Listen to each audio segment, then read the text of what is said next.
नमस्कार, स्वागत है आपका हमारी खास पेशकश में और मैं हूं आपके साथ नेहा दुबे। देश में कोरोना का कहर लगातार बढ़ता जा रहा है। दिल्ली एनसीआर सबसे ज्यादा प्रभावित है। लोगों को ऑक्सीजन, बेड और जरूरी दवाओं की भी किल्लत से जूझना पड़ रहा है। ऐसे में दिल्ली के कुछ अस्पतालों के फैसले से समस्या और भी ज्यादा विकराल होती जा रही है। दिल्ली के बत्रा अस्पताल में ऑक्सीजन की कमी से 12 मरीजों की मौत हो गई थी। अस्पताल में अभी भी ऑक्सीजन की सप्लाई ठीक से नहीं हुई है, लिहाजा अस्पताल प्रबंधन ने नए दाखिले रोक दिए हैं। बत्रा अस्पताल का कहना है कि सरकार को भी बता दिया गया है कि लिमिटेड ऑक्सीजन की सप्लाई में काम नहीं कर सकते हैं। अस्पताल की योजना अब मरीजों को डिस्चार्ज करने की है और पहले जहां 327 लोगों का इलाज किया जा रहा था, वहीं अब मरीजों की तादाद घटकर 200 से 220 करने की प्लानिंग की जा रही है। इसके अलावा दूसरे कई अस्पताल भी ऑक्सीजन संकट से जूझ रहे हैं। जिन अस्पताल में ऑक्सीजन का संकट है, उनमें से दो बच्चों के अस्पताल भी है। आपको बता दें कि इन अस्पतालों का कहना है कि उनके पास कुछ ही घंटों की ऑक्सीजन बची है। जयपुर गोल्डन अस्पताल में भी ऑक्सीजन की कमी से 20 मरीजों की मौत हो गई थी। दिल्ली सरकार का भी मानना है कि उसे जरूरत के मुताबिक ऑक्सीजन नहीं मिल पा रही है। वहीं दूसरी तरफ उत्तर प्रदेश के मुख्यमंत्री योगी आदित्यनाथ ने बेड की कमी दिखाकर कोविड पॉजिटिव मरीजों का इलाज न किए जाने की घटनाओं पर कड़ी नाराजगी जताई है। सीएम योगी आदित्यनाथ ने कहा है कि किसी भी जिले में बेड का अभाव नहीं है, फिर भी बेड के अभाव में मरीजों को इलाज से वंचित रखने की अगर घटनाएं सामने आती है तो ये संवेदनहीनता है। उन्होंने कहा कि अगर सरकारी अस्पताल में बेड खाली नहीं है तो निजी अस्पताल में इलाज की सुविधा दिलाई जाए। पिछले साल सुप्रीम कोर्ट ने केंद्र को आदेश दिया था कि कोई भी मरीज अस्पताल के दरवाजे से इसलिए वापस नहीं होना चाहिए कि कोरोना के इलाज का खर्चा काफी ज्यादा है। सुप्रीम कोर्ट ने कहा कि वे कोरोना के इलाज के लिए कीमत को रेगुलेट नहीं कर सकती है, क्योंकि हर राज्य की स्थिति अलग अलग है। अदालत ने केंद्र सरकार से कहा कि वह याचिकाकर्ता और प्राइवेट अस्पतालों के प्रतिनिधियों से मिले और तय किया जाए कि क्या कोरोना इलाज की कीमत रेगुलेट करने के मामले में राज्यों के लिए दिशा निर्देश जारी हो सकता है। वहीं सुप्रीम कोर्ट ने केंद्र सरकार को दिल्ली में ऑक्सीजन की आपूर्ति आज मध्य रात्रि या उससे पहले करने का आदेश दिया है। सुप्रीम कोर्ट ने यह भी कहा है कि केंद्र अस्पतालों से अब दाखिले के लिए राष्ट्रीय नीति भी बनाए और जब तक नीति ना बने तब तक निवास प्रमाण पत्र के अभाव में किसी अस्पताल में भर्ती करने और दवाओं से इनकार न किया जाए। बहरहाल सवाल ये है कि क्या अस्पताल इस तरह मरीजों का दाखिला करने से इनकार कर सकते हैं? व्यवस्था पर नजर रखने के लिए मेडिकल ऑफिसर्स को नियुक्त करना कितना कारगर है? ऐसे में सरकार की भूमिका क्या कुछ होनी चाहिए? सरकार को अस्पतालों को कैसे सपोर्ट करना चाहिए? सुप्रीम कोर्ट के आदेशों से कितना बदलेगी तस्वीर? इन तमाम सवालों का करेंगे पड़ताल।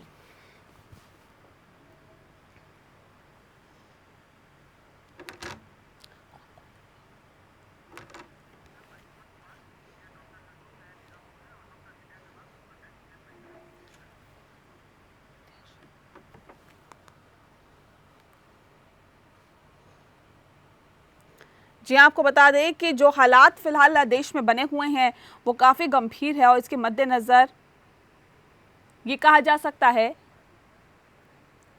कि जो हालात है वो बहुत ज़्यादा भयावह हैं और इन हालातों से निपटने के लिए जाहिर तौर पर सरकार अपने स्तर पर काम कर रही है। लेकिन ऐसे में सवाल कई खड़े होते हैं। सवाल ये भी है कि सरकार की जो भूमिका है क्या वो सही है या फिर अपने जो इंतजामात है उसको बेहतर करने की ज़रूरत है। इस विषय पे आज हम तफसील से चर्चा करेंगे। हमारे साथ खास मेहमान मौजूद हैं, उनसे आपका परिचय करा देते हैं। डॉक्टर अंशुमन हमारे साथ मौजूद हैं जो कि सीनियर डॉक्टर हैं और धर्मशिला अस्पताल से हमारे साथ सीधे जुड़े हुए हैं। बहुत स्वागत है आपका। और डॉक्टर विनय अग्रवाल हमारे साथ मौजूद हैं जो कि पूर्व अध्यक्ष आईएमए के। डॉक्टर विनय, आपका भी बहुत स्वागत है। नमस्कार। जी, डॉक्टर अंशुमन, सबसे पहले रुख आपका ही करेंगे। सर, किस तरह से इस हालातों को आप आंकते हैं जो दिल्ली एनसीआर में बने हुए हैं, जो इस पूरे देश में बने हुए हैं?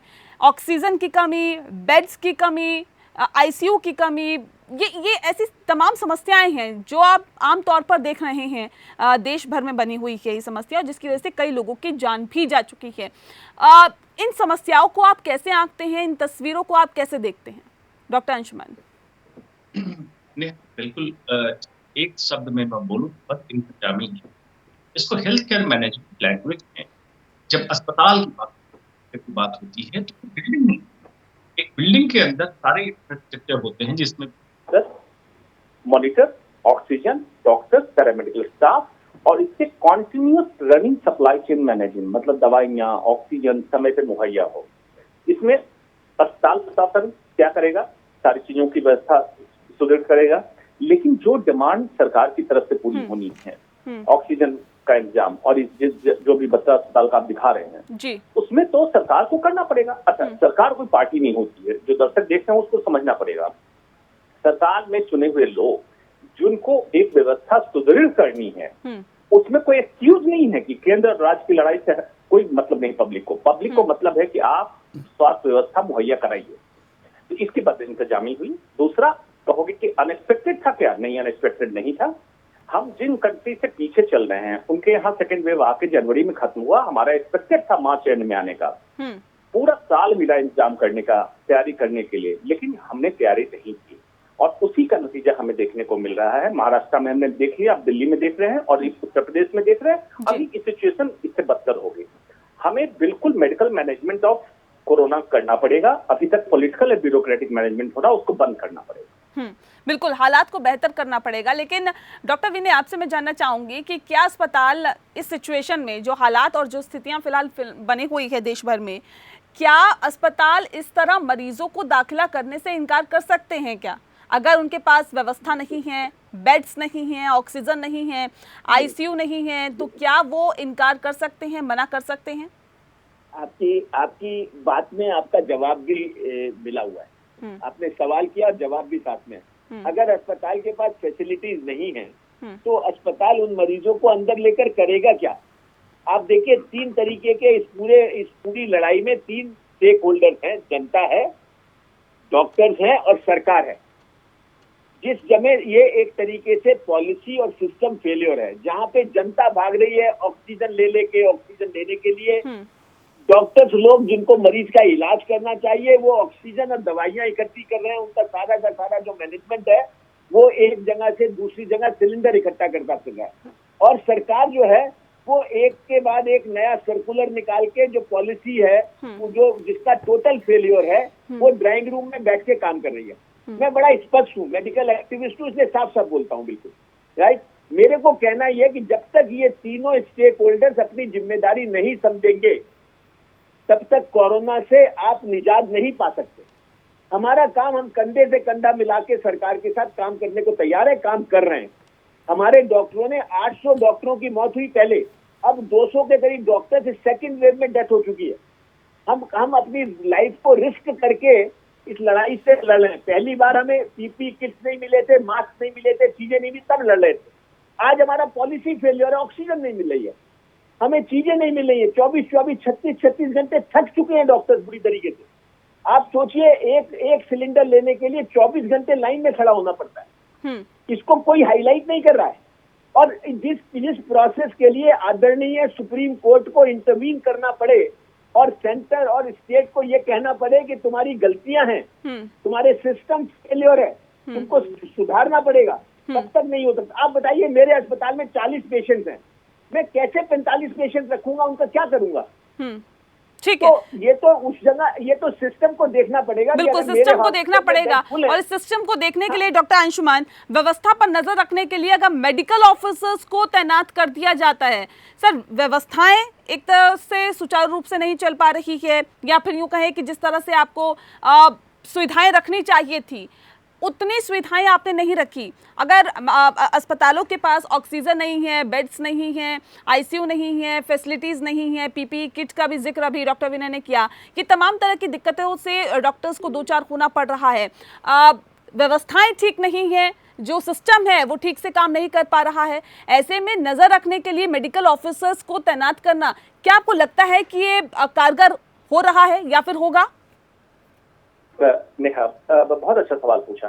डॉक्टर विनय अग्रवाल ने जो बातें उठाई वो पिछले साल, मतलब मार्च में के महीने में जब कोरोना इंडिया में शुरू हुआ था, लॉकडाउन लगाया गया था 2020 में, तब यही समस्या थी। तब हमने माना कि नोवल कोरोना वायरस है, हमारे देश के लिए प्रबंधन इसके लिए नया है, सीख लिया। 1 साल हो गया, 1 साल के बाद आज स्थिति ये है कि एक डीएम ऑर्डर करता है डॉक्टर को कि किसमें रेमडेसिविर चलाओगे, किसमें नहीं चलाओगे, किसमें ऑक्सीजन दोगे। ये देश की बदकिस्मती है या मेडिकल एजुकेशन सिस्टम पे एक चैलेंज है। अब आपने जो सवाल पूछा, मेडिकल ऑफिसर को अगर तैनात किया जाए, बिल्कुल क्या करना होगा, आपको इस सिस्टम को रिवर्स करना होगा।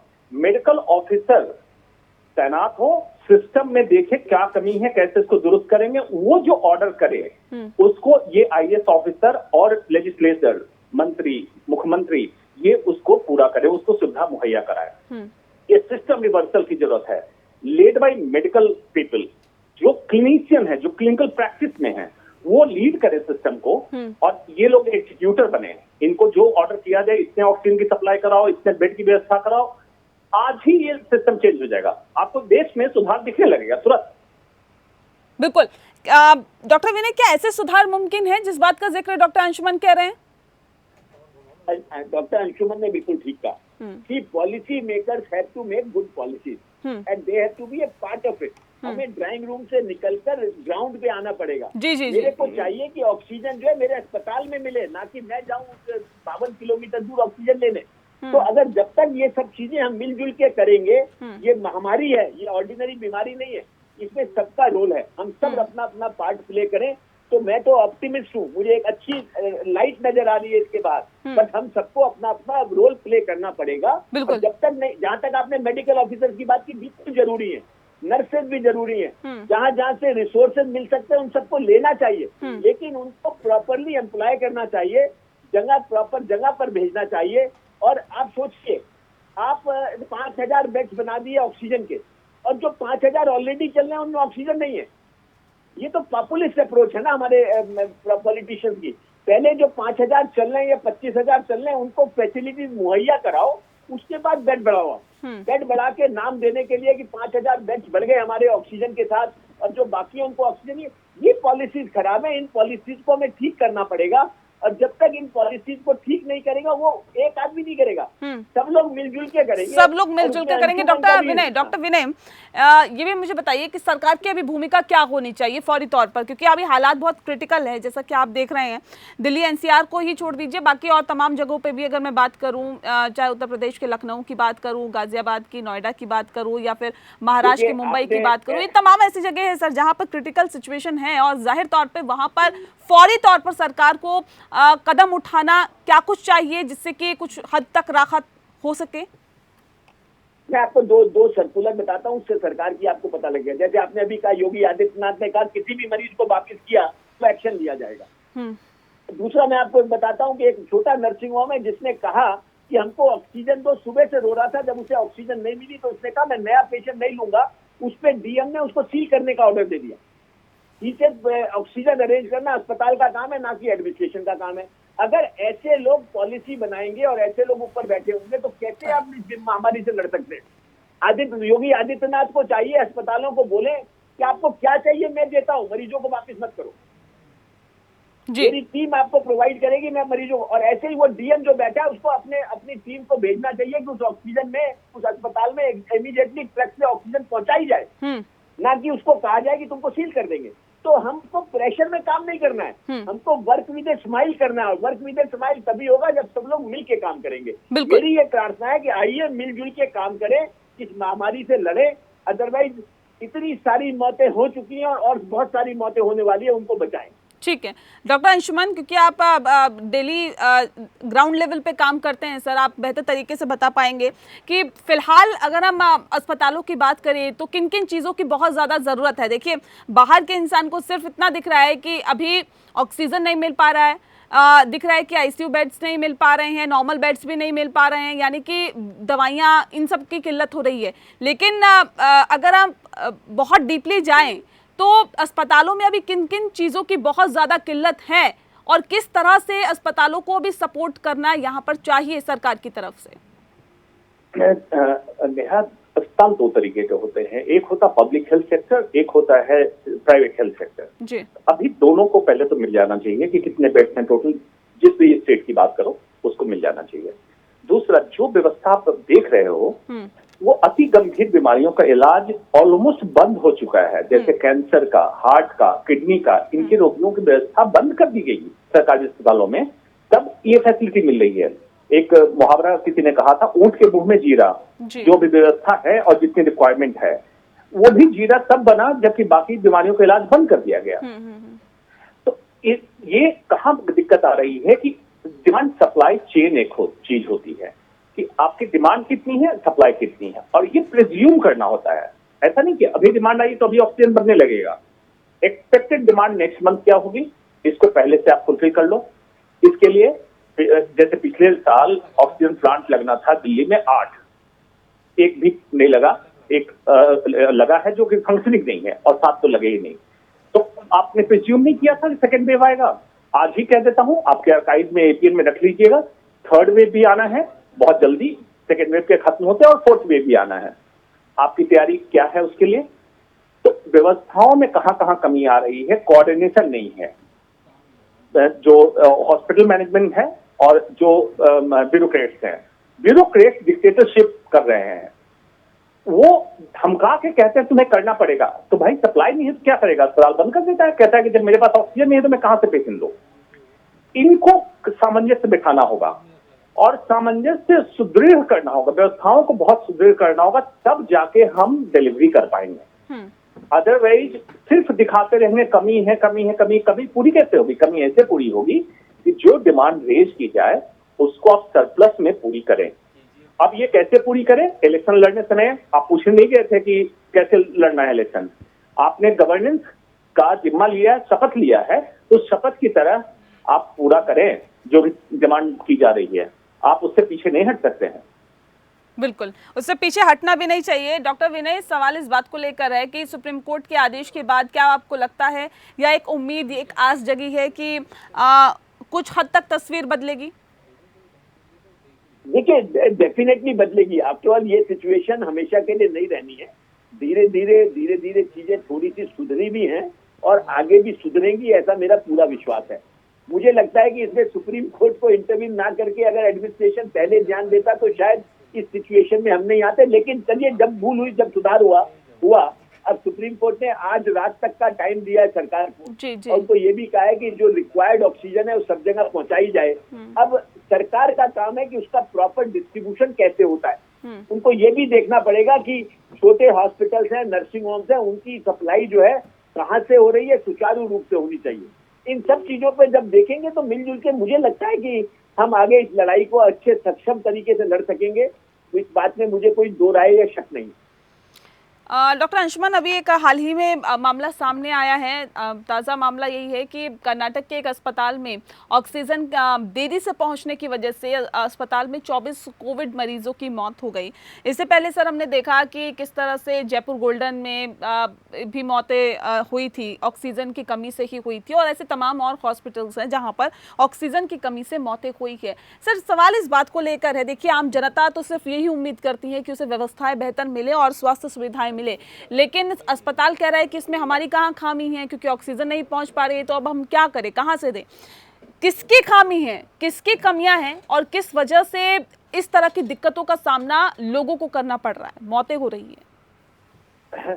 नेहा, अपफ्रंट बता रहा हूं, अपफ्रंट, किसी को अच्छा लगे किसी को बुरा लगे, जो सरकार जो बोलते हैं ना, जो सिस्टम आप लोग मीडिया वाले बोलते हो, सिस्टम क्या होता मालूम है? चुने हुए लेजिस्लेचर, एग्जीक्यूटिव और जुडिशरी, 3 लोग मिलकर बनाते हैं सरकार। हर चीज में जुडिशरी को इंटरफेयर करना पड़ता है कि तुम ये करो, ऑक्सीजन मुहैया कराओ, ये करो। ये एग्जीक्यूटिव अफसरशाही, तानाशाही में बैठे हुए हैं, और जो जीते हुए नेता हैं वो अपने को राजा समझने लगे हैं, जबकि ये नहीं समझते, भूल जाते हैं डेमोक्रेसी में है। इन दोनों को कभी चीजों को लाइटली लिया नहीं, हेल्थ को प्रायोरिटी कभी समझा नहीं, और हर बार क्या होता है कि बैकअप इनको प्राइवेट से मिल जाता है तो समझते हैं कि सरकारी संस्थान चले ना चले, जैसे चल रहा है चलने दो। ऐसे नहीं होगा। स्वास्थ्य सुविधाओं को सुदृढ़ करना पड़ेगा। पिछले साल भी मैंने कहा था, इस साल तो और कह रहा हूं कि अब तो दिख रहा है पब्लिक को। पब्लिक डिमांड करे अपने अपने एमएलए से, अपने एमपी से कि स्वास्थ्य सुविधाएं सुदृढ़ कीजिए, इसी के लिए आपको चुन के भेजा है। और हेल्थ बजट आता है, कहां जाता है हेल्थ बजट? और अभी इमीडिएट क्या करना पड़ेगा, अगर पूछोगे मुझसे वन लाइन सॉल्यूशन, मैं कहूंगा मेडिकल टास्क फोर्स का गठन करो, जिसमें प्राइवेट में जैसे डॉक्टर विनय अग्रवाल हैं, बहुत एक्सपीरियंस अनुभवी हैं, ऐसे डॉक्टरों को पकड़ो और आर्मी के डॉक्टरों को लो, दोनों को मिला के एक टीम गठित करो और जैसे दिशा निर्देश दें, इनको एक आईएएस ऑफिसर, ब्यूरोक्रेट्स और नेताओं को उस तरह से पूरा करने का हो। देखो सुधार 1 महीने में ना दिख जाए तो बता देना, आज मेडिकल टास्क फोर्स का गठन हो, 1 महीने में चेंज दिख जाए। बिल्कुल, सुधार करने की तरफ तो कदम बढ़ाना ही है डॉक्टर अंशुमान। लेकिन डॉक्टर विनय, एक सवाल इस बात को लेकर है कि सुप्रीम कोर्ट ने भी कहा है कि लॉकडाउन पर विचार करना चाहिए। इससे पहले हमने देखा कि हाई कोर्ट ने भी कहा था कि लॉकडाउन पर विचार करना चाहिए। सर, एज अ डॉक्टर आपको क्या लगता है कि देश में वाकई क्या लॉकडाउन की जरूरत है? क्या लॉकडाउन पर विचार करना चाहिए? क्योंकि जो हालात है उसमें लोगों को घर में कैद करना फिलहाल कितना जरूरी है? देखो, मैं एक बात बड़ा स्पष्ट समझता हूं और आई थिंक लॉकडाउन का एक बहुत बड़ा रोल है, और वो रोल है लोगों में भय पैदा करना। लोगों को ये बताना कि लॉकडाउन इसलिए लग रहा है कि ये महामारी विराट रूप ले रही है, ये एक फीलिंग घर में आना है बहुत जरूरी है, चेन को कहीं ब्रेक करना पड़ेगा। लेकिन ये वीकेंड लॉकडाउन हैं, नाइट के लॉकडाउन हैं, 10 बजे से लेके 5-6 बजे तक, उसका कोई रोल नहीं है। अगर लॉकडाउन होना है तो एक स्पेसिफिक पीरियड के लिए होना चाहिए। इस लॉकडाउन का मतलब ये नहीं है कि एसेंशियल सर्विसेज को आप हटा दो। इस लॉकडाउन का ये मतलब नहीं है कि आप जो है टोटल इकोनॉमी को शट डाउन कर दो। बट एक फेज्ड वे में अगर आप लॉकडाउन लाएंगे, जिससे कि कम से कम जो कुछ सर्विसेज जो हैं, जो आवश्यक नहीं है, उन आवश्यक सर्विसेज पे रोक लगाया जा सके। मैं ये भी समझता हूँ कि ज्यादा समय तक लॉकडाउन नहीं रह सकता, लेकिन हाँ, उन चीजों को हम इम्प्लीमेंट कर सकते हैं अगर फेज्ड वे में हम लॉकडाउन को इम्प्लीमेंट करें। कितना इत्तेफाक रखते हैं डॉक्टर अंशुमान आप डॉक्टर विनय की बातों से? डॉक्टर विनय की बात में इत्तेफाक रखता हूँ। दोबारा मैं कहता हूँ, पिछले साल भी आपके चैनल पे मैंने कहा था, लॉकडाउन के 3 पर्पस है, 3 उद्देश्य होते हैं, मिटिगेशन, अल्पीकरण, प्रिपेयर्डनेस और टेस्टिंग। अब पिछले साल नहीं प्रिपेयर्डनेस मतलब तैयारी कर पाए तो इस बार फिर लॉकडाउन कीजिए। लेकिन बिल्कुल इत्तेफाक रखता हूँ डॉक्टर विनय अग्रवाल से कि ये वीकेंड लॉकडाउन, रात नाइट कर्फ्यू, ये सब तमाशेबाजी है। कहता है ना कि जब ऐसे आदमी के हाथ में डेमोक्रेसी चली जाए तो कहता है कुछ तो कर रहा हूं ना, वही कुछ कर रहा हूं। रात में कोरोना निकलेगा, दिन में नहीं निकलेगा, ये वाली हालत है। तो आप 15 दिन या 20 दिन का लॉकडाउन कीजिए, एसेंशियल सर्विसेज से चलने के बाकी सारे शटडाउन कीजिए। क्यों नेहा जरूरी है? अभी लाइफ, जीवन, जीविका और जीवन दोनों में संतुलन बनाना है। लोग ऐसा ना कि फिर से जीविका के चक्कर में मर जाए, तो दोनों में बैलेंस बना। लेकिन महामारी इतना विकराल रूप लेके जा रही, तैयारी कुछ है नहीं सरकार की, तो आप करिए तो कंप्लीट लॉकडाउन कीजिए, सिर्फ एसेंशियल सर्विसेज चलें और तैयारी कर लीजिए प्लीज। इस बार ये गलती मत कीजिए जो पिछले साल लॉकडाउन में किया था। लॉकडाउन कर दिया, नौटंकी कर ली, सारे तमाशेबाजी हुई, लेकिन तैयारी नहीं हुई। बिल्कुल, जो तैयारी करनी चाहिए थी, बिल्कुल सही बात आपने कही है डॉक्टर अंशुमान, जो तैयारी करनी चाहिए थी वो तैयारी नहीं हुई। और अगर इस बार लॉकडाउन लगता है तो जाहिर तौर पे एक तैयारी करने का और बेहतर तैयारी करने का एक मौका भी सरकार को होगा। अगर ये मौका गंवाते हैं तो जाहिर तौर पे कहा जा सकता है कि बहुत ज्यादा दिक्कतों में देश आगे दिख सकता है। क्योंकि आपने जिस तरह से कहा कि सेकेंड वेव तो आई है, थर्ड वेव भी आएगी और फोर्थ वेव भी आएगी। हालांकि कोर्ट तो ये कह चुका है कि ये वेव नहीं बल्कि सुनामी है। तो इस सुनामी से निपटने के लिए सरकार को बेहतर कदम उठाने की यहाँ पर बहुत जरूरत है, और किस तरह के कदम सरकार उठाएगी ये वाकई देखने वाली बात होगी। बहरहाल बहुत शुक्रिया, आप दोनों ही डॉक्टर्स ने बहुत तफसील से इस पूरे विषय पर चर्चा की, इसके लिए बहुत बहुत शुक्रिया आप डॉक्टर विनय आपका और डॉक्टर अंशुमान आपका भी। इसी के साथ इस खास कार्यक्रम में इतना ही, मुझे दीजिए इजाजत, नमस्कार।